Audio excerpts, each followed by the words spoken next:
Welcome back, guys, and today I just wanted to tell you before we get into today's read along, just remember to like and subscribe, and also hit that bell.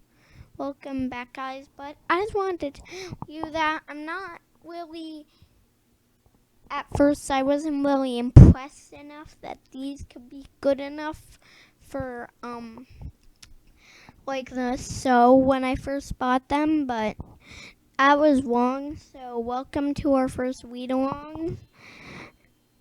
I like this book in the series is book 8, The Tuttle Twins, and Show Business. So that was the narrator. Later in this video, the narrator will be reading the book.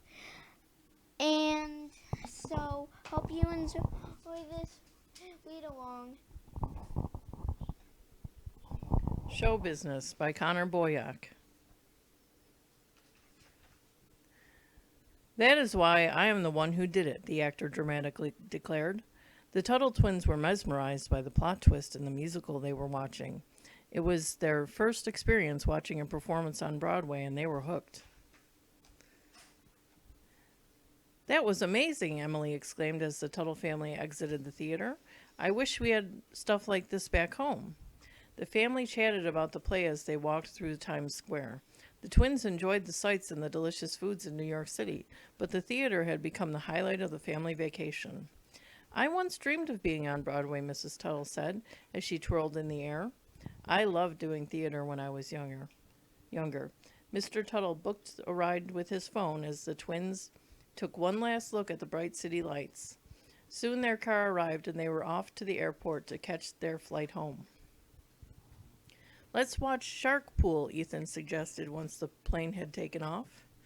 The Tuttle family loved watching the television show that featured entrepreneurs, people who identify a need and start a business that can help meet that need. The entrepreneurs each tried to convince the sharks to give them capital, money to start or grow their business. In exchange, the sharks were offered equity, a part ownership in the business.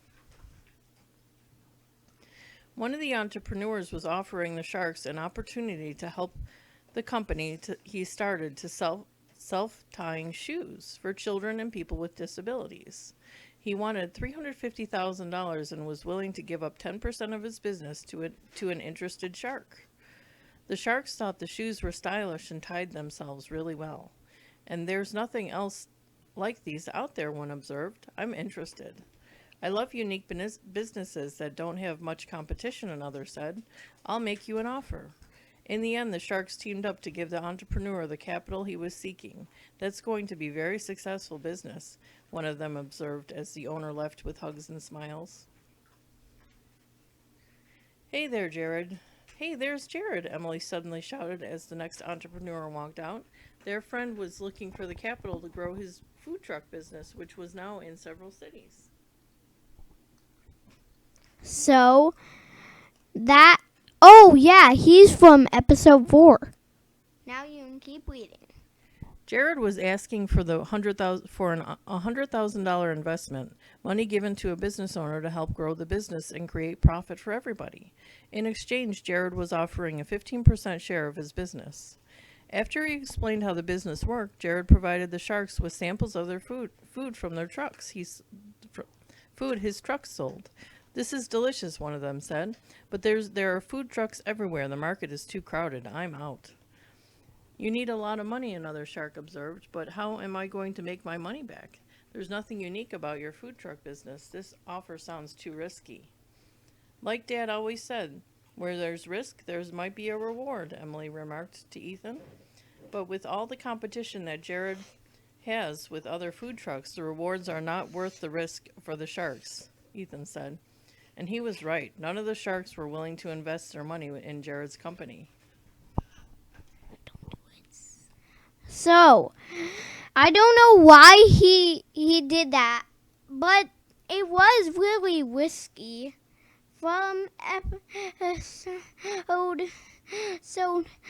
8, the risk got littler and littler the more greater it got. So I guess in risk comes luck, but I don't really. What's the whole point of doing that? Tons of people already has his food. What does he need that?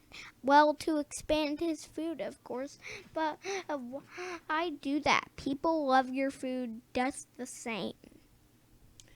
I want to be an entrepreneur like the ones on Shark Pool, Ethan said as the show ended. Becoming an entrepreneur isn't like choosing to work at a normal job, Mr. Tuttle chimed in. You have to think of creative ways to improve people's lives. That's the key. What do you mean? Emily asked. Well, opening a restaurant serves people who don't want to cook, he replied. Creating a computer program that saves people money helps them, or inventing a machine that lets people easily exercise could be cheaper and less expensive than gym equipment. You you either need to improve on something that already exists, like making a product that's cheaper or better than the alternative, or provide something that isn't already available, Mr. Tuttle added. Then people will change how they do things and give you their business instead. You'd rather upgrade what already exists? This is Freddie talking.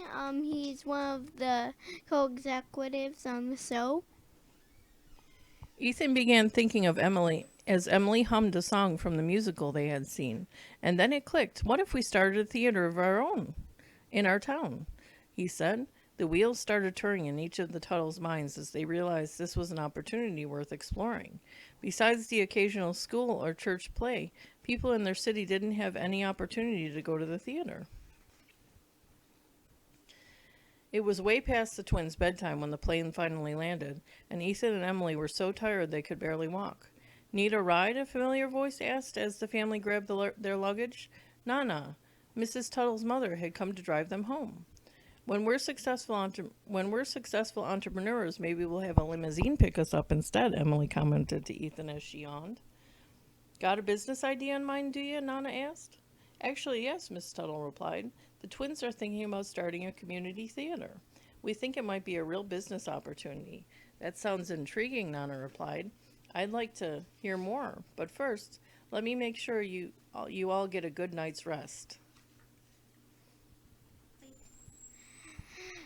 Hope you enjoyed that part of our read along. But remember, everybody, keep watching. Remember to stay happy, guys.